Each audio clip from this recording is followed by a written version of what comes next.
show. Steve here. And Larson. And welcome to our star ratings for WWE King and Queen of the Ring. Larson, you're looking at your Invisawatch there. I'm looking at my watch here. Yeah. My watch is correct, and it always is. It is. We're recording our star ratings less than 24 hours after pay-per-view, King and Queen of the Ring concluded. I'll be honest with you, man. For our I'll star be honest. ratings. What?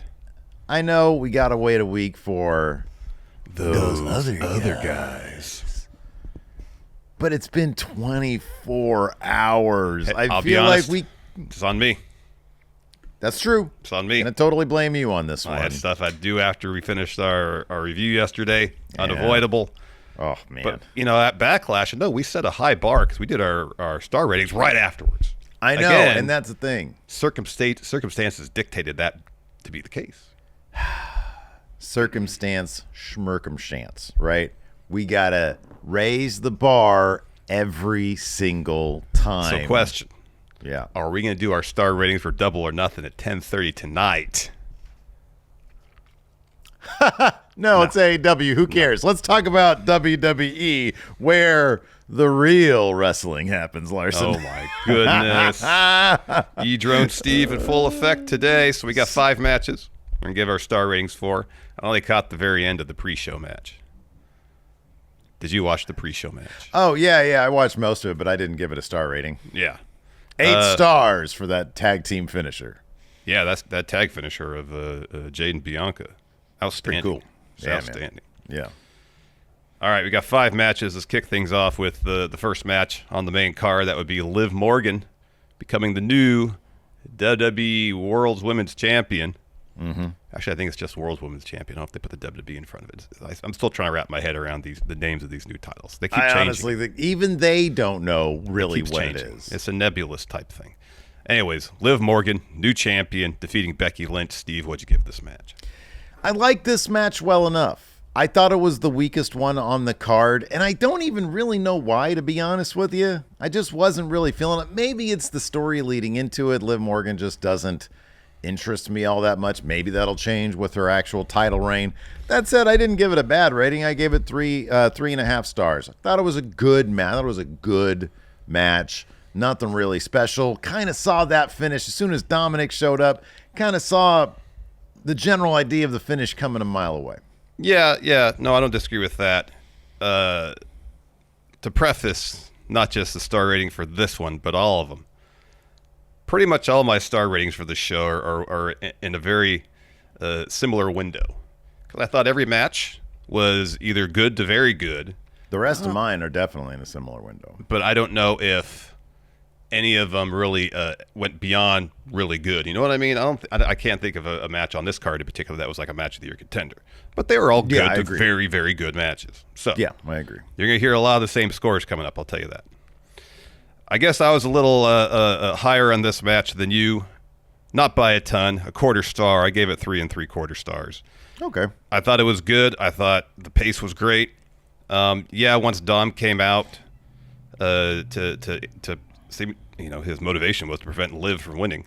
You kind of knew where this is going because Dom is generally hapless. He's a mess. He is, which is a great front if he's trying to help Liv win, actually. Mm-hmm, yeah. And so, you kind of see where this was going once he made his way to ringside. But the intrigue comes in terms of what's going to happen afterwards. Yeah. Especially once Rhea comes back. What this match might have kind of lacked in terms of intriguing story in the build, I'm hopeful is going to come now after the match. And if this is kind of the fulcrum of things getting interesting, all right, then I think it'll serve its purpose well. 3 3/4. I thought there's not much to quibble about in terms of the wrestling in this match. I thought both Liv and Becky did a great job, but maybe it would have been higher if the story going into it was a bit more interesting. Yeah. You just took a long route for saying exactly what I just said. So good. Well, I know there's only 5 matches. We got time to fill, so it's fine. I'm just giving you static. I'm sorry. That was rude of me to say. I'm sorry. I'll remember that. That was a 2-star. That was a 2-star quip from me, Larson. I'm sorry. Well, don't sell yourself short. At least 2.5. Let's move on to the Intercontinental title triple threat match. You had Sami Zayn successfully defending that Intercontinental title against Bronson Reed and Chad Gable. Again, good match, really well wrestled. The only intrigue was how was Otis going to end up costing Chad Gable this match. The outcome wasn't really in doubt. And for me, the only kind of surprising, and it wasn't a massive surprise, is that Bronson Reed ate the pin rather than Chad Gable. Again, a small, modest surprise. I gave this 3 3/4 as well. I thought it was fine. Just not a whole lot of drama. But the actual wrestling was pretty good. I thought this one crossed into 4-star. All right. I thought this is the first of several 4-star matches on this particular card. I thought that when I look back on it, I thought there were enough cool things going on. They're all just really, really outstanding wrestlers. Plus, you had the big Otis moment, which was highly entertaining. I gave this 4 stars. I just thought it was one of those solid, doesn't let up from beginning to end, has nothing but good players in it. Did the big double German suplex spot. That was fun. Tower of Doom, that's fun. A lot of cool. Bronson picking up both these dudes.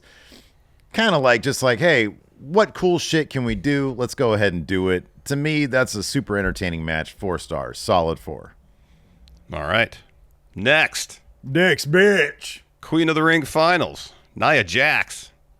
She's your new Queen of the Ring after defeating Lyra Valkyria. Steve, what'd you give this one? Another 4-star match, Larson. Thought this went just under 10 minutes, and I thought that was perfect. I think one of the strengths of Nia Jax these days, one of the reasons why she's so successful is because they're having her stick to her strengths. And then you head into this final with Lyra Valkyria and the underdog deal. She's new, less experienced, but also very savvy already. And trying to chop down the big monster Nia Jax.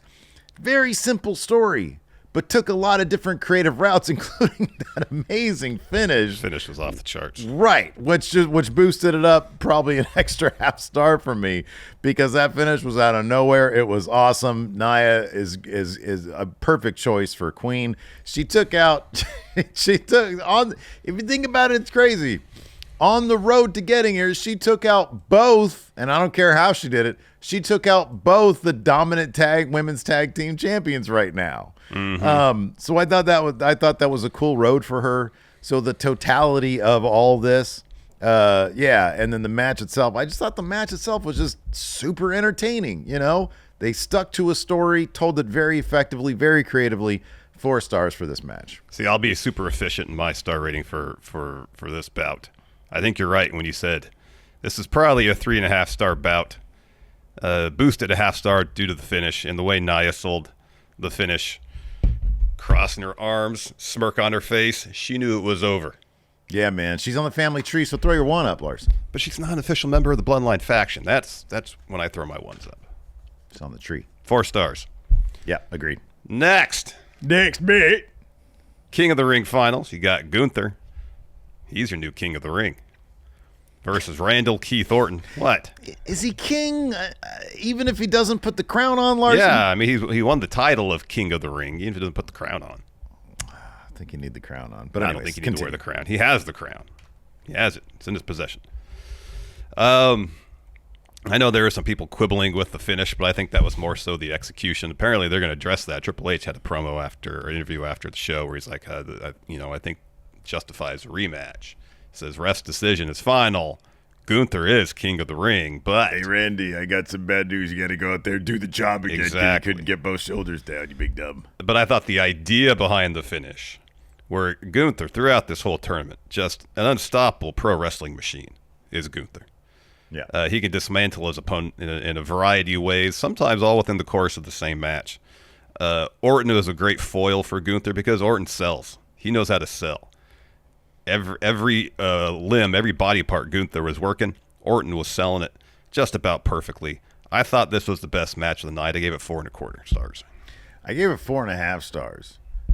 You're right about the finish. People quibbling about that, but I thought it was a nice little messy finish to a match with so much urgency behind it. Dude, I saw, and I know you've probably seen the same thing because our Twitter algorithms are similar.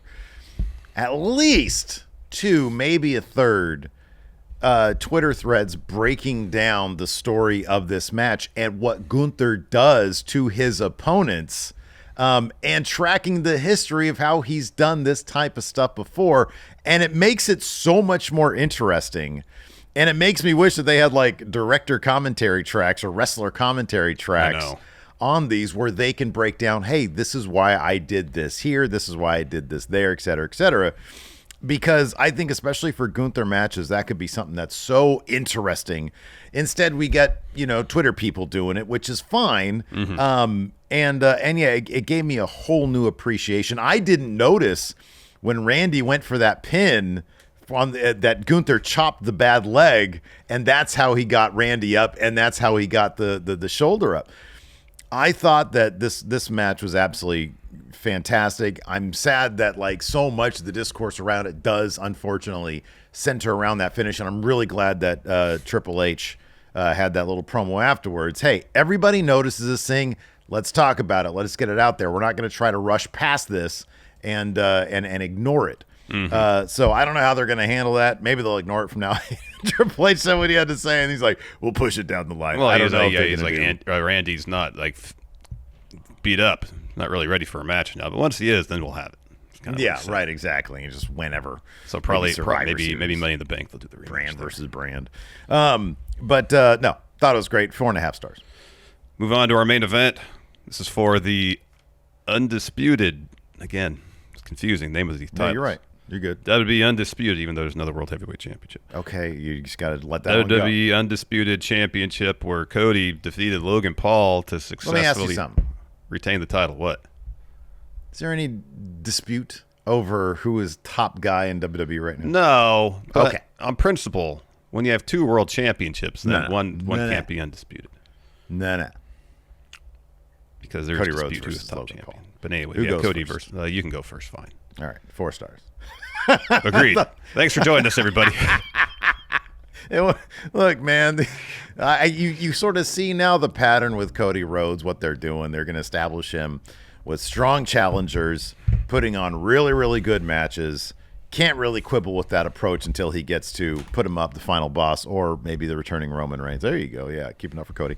Nope. And so he's going to have these strong challengers. The question is, will they ever be able to convince us that he's going to lose this title before he gets back around to Final Boss / Bloodline?